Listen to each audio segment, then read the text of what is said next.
Even before the announcement on Sunday of the crash of a helicopter believed to be carrying Iran's president, relations between Tehran, the United States, had come perilously close to open conflict.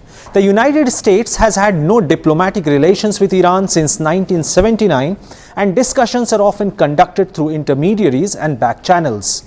Iran's nuclear program is another factor which will see the impact of the death of President Raisi. The program had largely been contained after the Obama administration negotiated a nuclear deal with Iran in 2015. But President Donald Trump denounced and abandoned the deal 6 years ago, and eventually Iran resumed production of nuclear fuel, enriched to a level just short of what would be needed to produce several bombs. Now, will Iran use this accident as a leverage to enrich uranium close to weapons-grade levels? That's the bigger question, because recently Iran indicated through one of the Supreme Leader's advisors that the country may reconsider its nuclear doctrine, which is officially for civil purposes, if the Islamic Republic faces an existential risk. Now, the third factor is the US-imposed sanctions.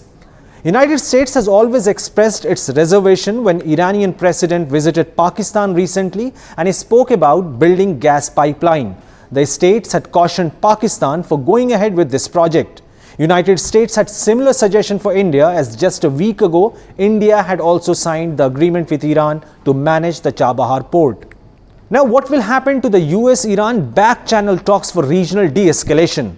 Questions will also be raised regarding the ongoing indirect talks between Iran and the United States aimed at preventing a regional escalation in the face of the war in Gaza.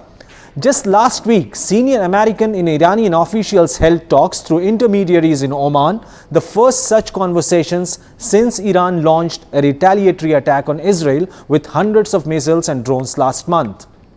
Now, this is also going to be a poll challenge for Joe Biden. The president is facing wars in the Middle East and Ukraine that carry a constant threat of escalation and repeatedly throw up challenges to his credibility as a leader. At home, Biden is beset by campus protests triggered by the Israeli offensive in Gaza and a revolt by some progressive and young voters vital to his coalition.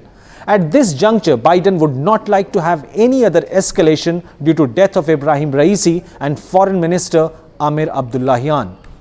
The death of President Raisi could lead to a period of uncertainty and potential instability within Iran. The leadership transition process will be closely watched, as it will influence Iran's domestic policies and its approach to international diplomacy.